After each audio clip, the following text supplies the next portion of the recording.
حضرات مومنین السلام علیکم۔ اس وقت آپ کے سامنے پھر ایک آن لائن مجلس کے حوالے سے حاضری ہوئی ہے۔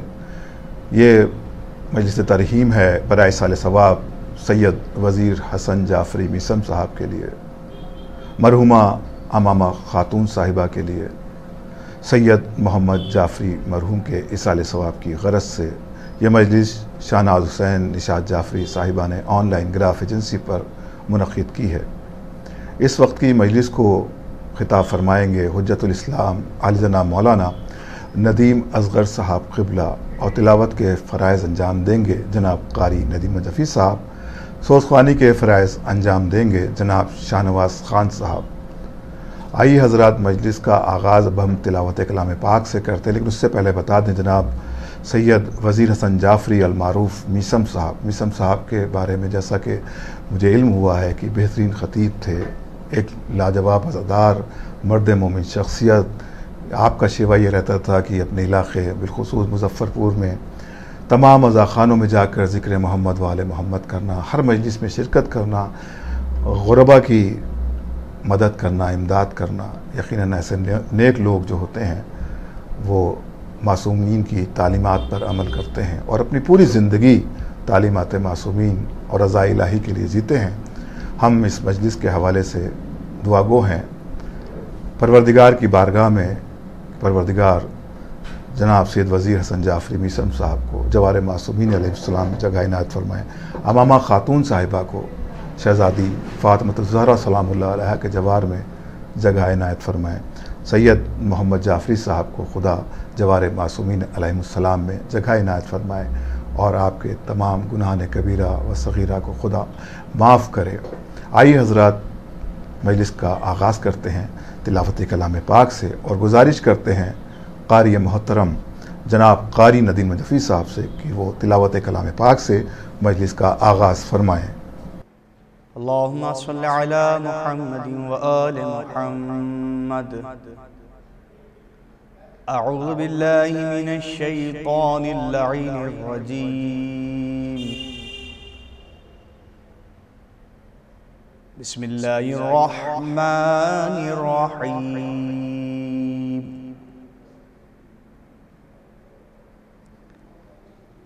الف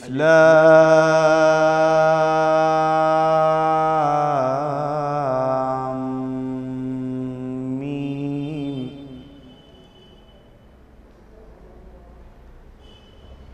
ذالک الکتاب لا ریب فیہ ھدی للمتقین۔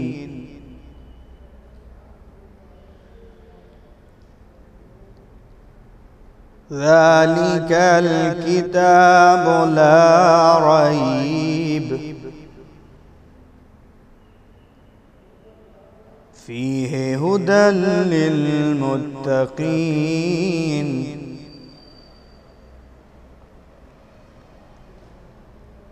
الذین یؤمنون بالغیب ویقیمون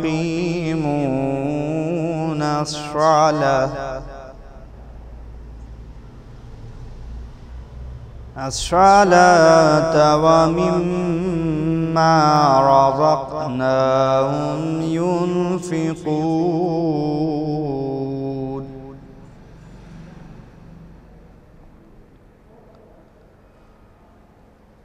والذین یؤمنون بما انزل الیک وما انزل من قبلک وبالآخرۃ هم یوقنون۔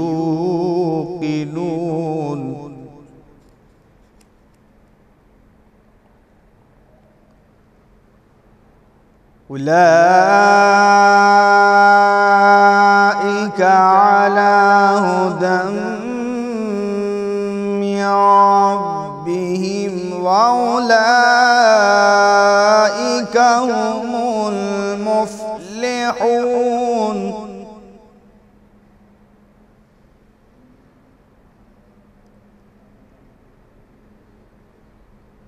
ان الذين كفروا سواء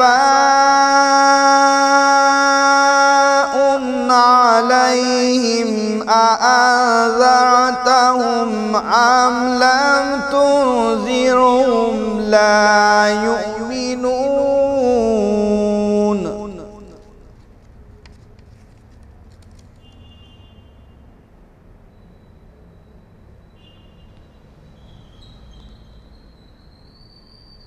ذلك الكتاب لا ريب فيه هدى للمتقين الذين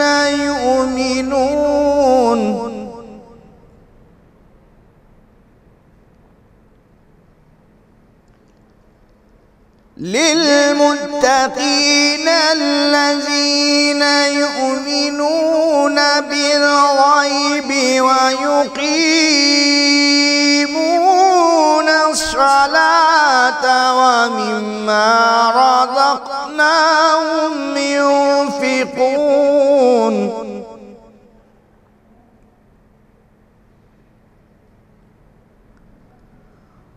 والذين يؤمنون بما أنزل إليك وما أنزل من قبلك وبالآخرة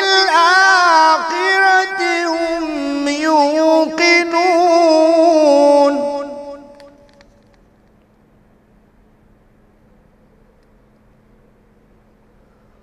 أولئك على هدى من ربهم وأولئك هم المفلحون.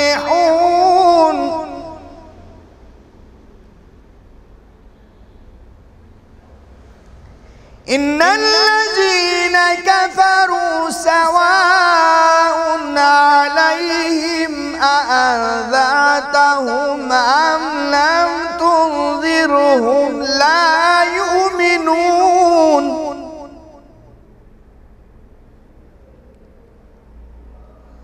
ختم الله على قلوبهم وعلى سمعهم وعلى أبصارهم غشاوة ولهم عذاب عظيم.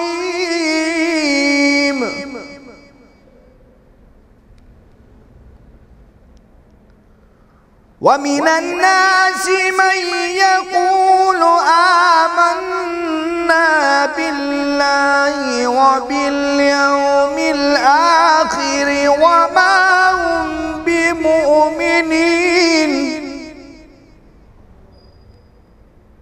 يخادعون الله والذين آمنوا وما يخدعون إلا أنفسهم وما يشعرون. ذلك الكتاب لا ريب فيه هدى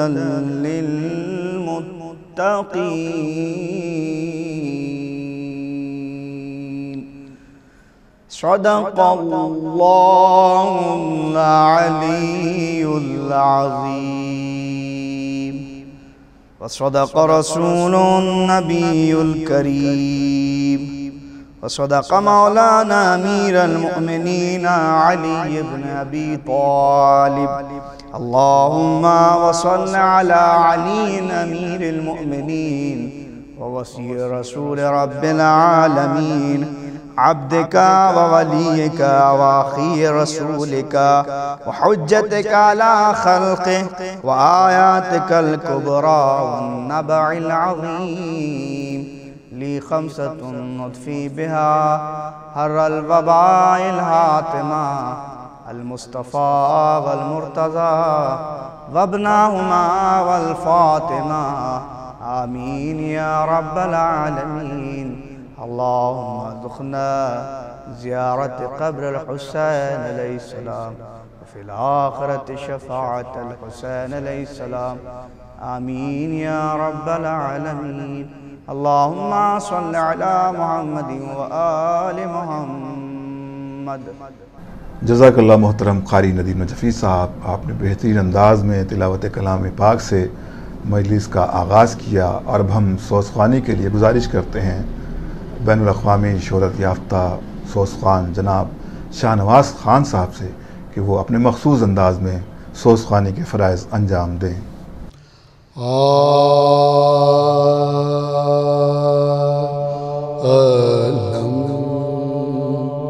رسول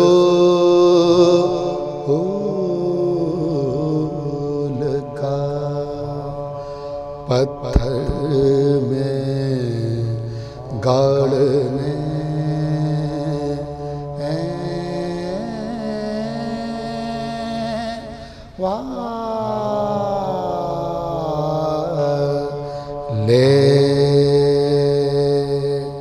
علم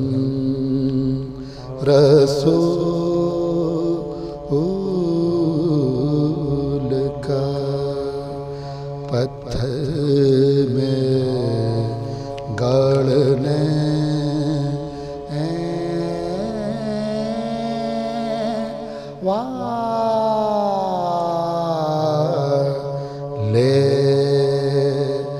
اکیلے کفر کی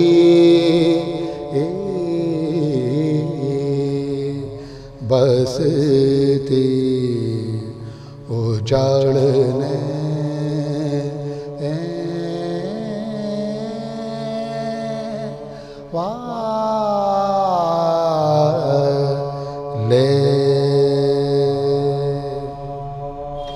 یہی حسین کے بازو میں دور بھر دینا یہی حسین کے بازو میں زور بھر دینا کھڑے کھڑے در خیبر اکھاڑنے والے علم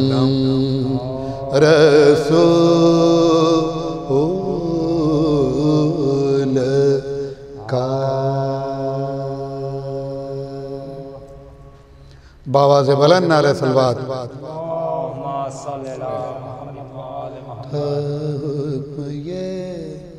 یزید کا پان بشر پیے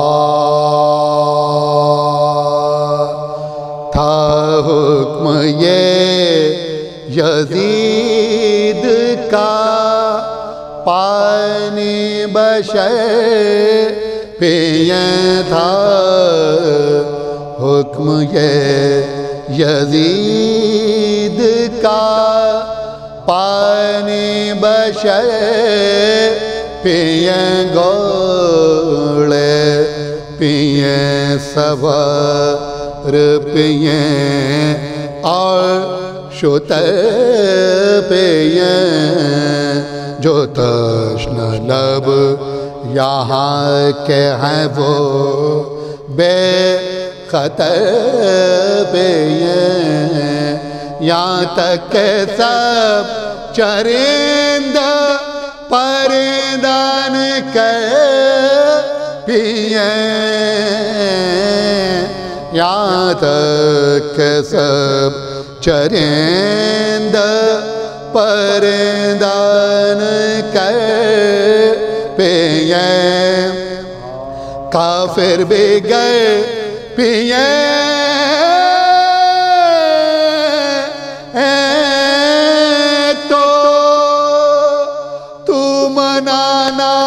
کیجیو کافر بھی گئے پیے تو تم منع نہ کیجیو پر فاطمہ کے لال کو پانی نہ دیجیو پر فاطمہ کے لال کو پانی نہ دیجیو تھا حکم یزید کا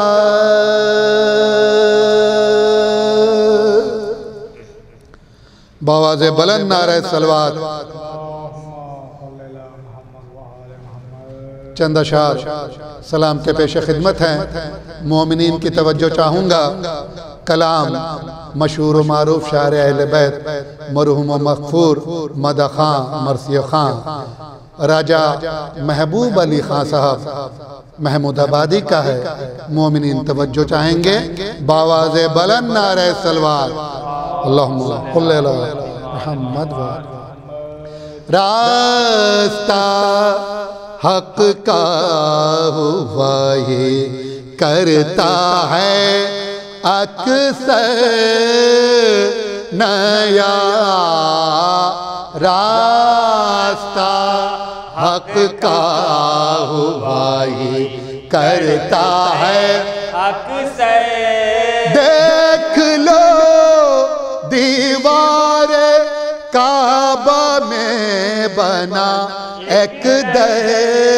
نیا دیکھ لو دیوار کعبہ میں بنا ایک در نیا راستہ حق کا ہوا ہی کرتا ہے اکثر توجہ چاہوں گا مومنین کی روح کش جنت ہے اشک غم سے روح مومنی روح کش جنت ہے اشک غم سے روح مومنی آنکھوں ہی آنکھوں میں پیدا کر لیا کوثر نیا راستہ حق کا ہوا ہی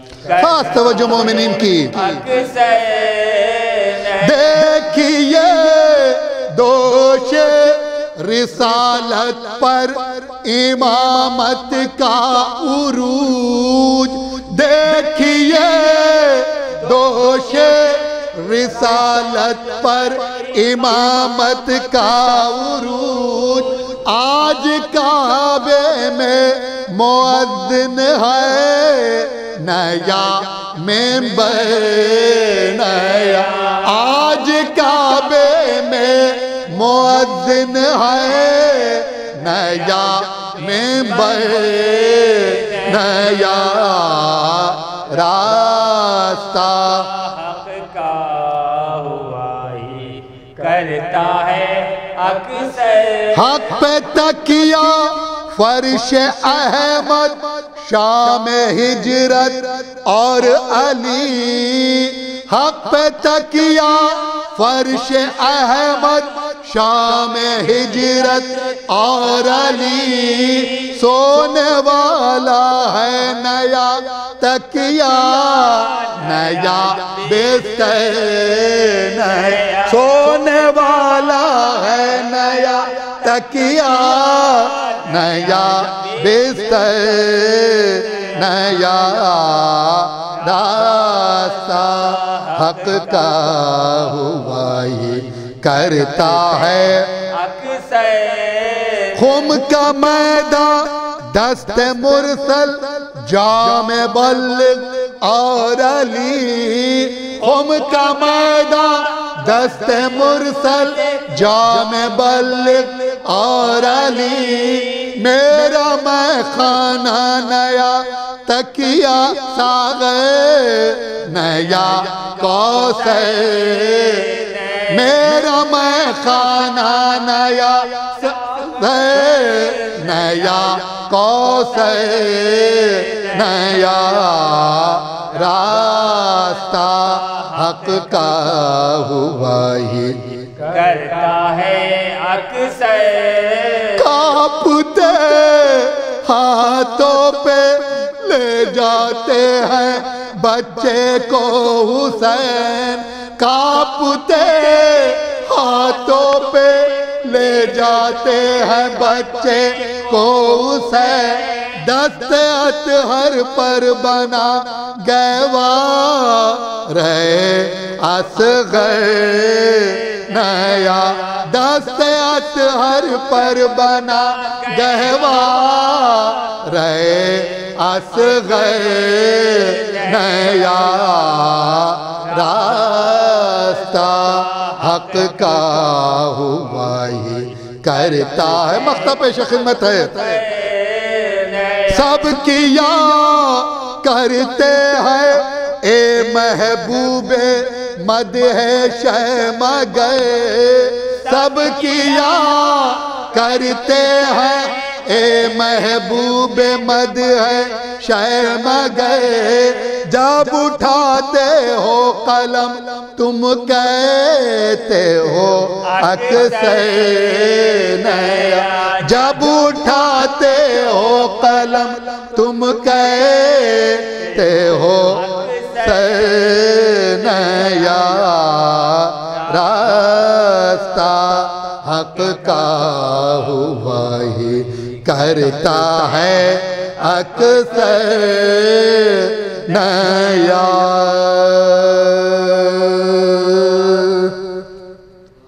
باواز بلند نعرہ صلوات صلی علی محمد و آل محمد چند بند مرثیہ کے پیش خدمت ہیں میر انیس آل اللہ مقامہ کا مرثیہ ہے شہادت حسین کی مناسبت سے باواز بلند نعرہ صلوات اللہم صلی علی فاتحہ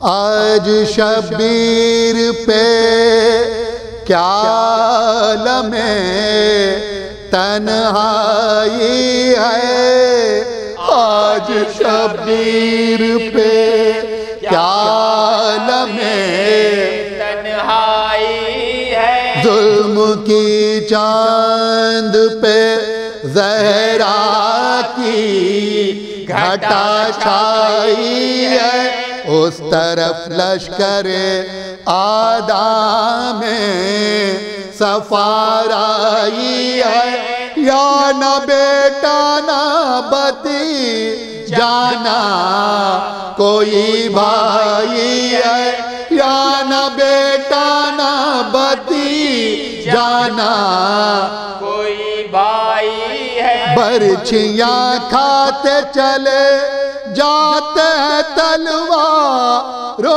میں برچھیاں کھاتے چلے جاتے ہیں تلواروں میں مار لو پیاسے کو ہے شور ستمگاروں میں آج شبیر پہ کیا عالم تنہائی ہے زخمی بازو ہیں کمر خم ہے بدن میں نہیں تاب ڈگمگاتے ہیں نکل جاتی ہے قدموں سے رکاب پیاس کا غلبہ ہے لب خشک ہیں آنکھیں ہیں پر آب تیغ سے دیتے ہیں ہر بار کا آدھا کو جواب تیغ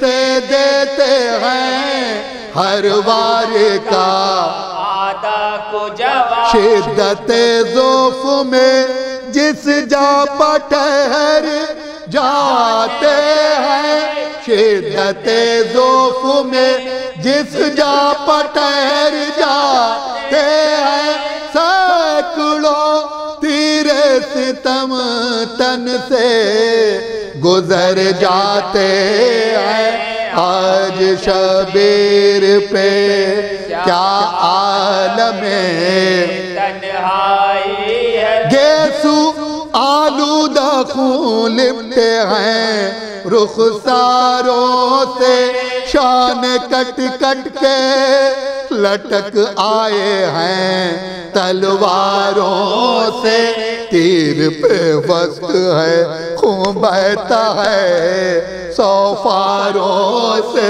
لاکھ آفت میں ہے ایک جان دل آزاروں سے، لاکھ آفت میں ہے ایک جان دل آزاروں سے، فکر ہے سجدہ معبود میں سر دینے کی، فکر ہے سجدہ معبود میں سر دینے کی، وار سے تیغوں کے فرصت نہیں دم لینے کی، آج شبیر کیا عالم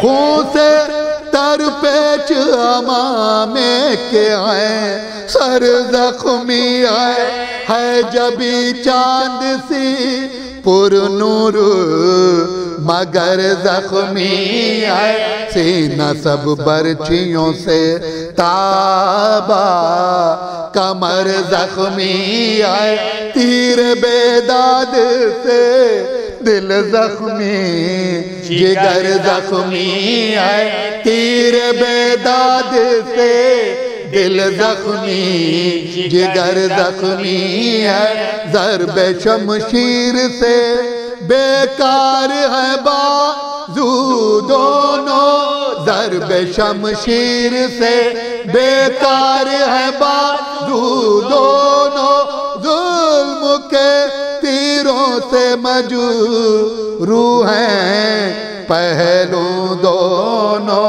آج شبیر پہ کیا عالم تنہائی، لاکھ تلواریں ہیں اور ایک تنے ہتھیار ہے، ایک مظلوم ہے اور ظالموں کا لشکر ہے، سینکڑوں خنجر فولاد ہیں اور ایک سر ہے، نہ کوئی یارانہ ہمدم نہ کوئی یاور ہے، نہ کوئی یارانہ ہمدم نہ کوئی یاور ہے، باغ گھوڑے کی لٹکتی ہے اٹھا سکتے نہیں، باغ گھوڑے کی لٹکتی ہے اٹھا سکتے نہیں، سامنے اہل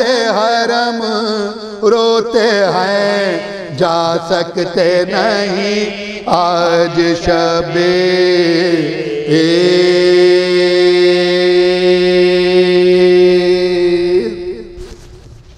جزاک اللہ، سبحان اللہ جناب شاہ نواز خان صاحب، آپ نے بہترین انداز میں سوز خوانی کے فرائض انجام دیے، اور اب ہم خطابت کے لیے گزارش کرتے ہیں برادر محترم حجت الاسلام علی جناب مولانا ندیم اصغر صاحب سے کہ وہ خطابت کے فرائض انجام دیں۔ مومن آپ سے گزارش ہے کہ قبلہ کا استقبال نعرہ صلوات سے فرمائیں۔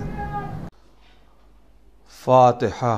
بسم اللہ الرحمن الرحیم، الحمدللہ رب العالمین، الرحمن الرحیم، ایاک نعبد و ایاک نستعین، اهدنا الصراط المستقیم، صراط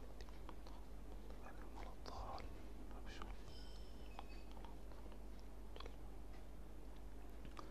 لا حول ولا قوة الا باللہ العلی العظیم، حسبنا اللہ ونعم الوکیل، نعم المولا ونعم النصیر۔ بسم اللہ الرحمن الرحیم،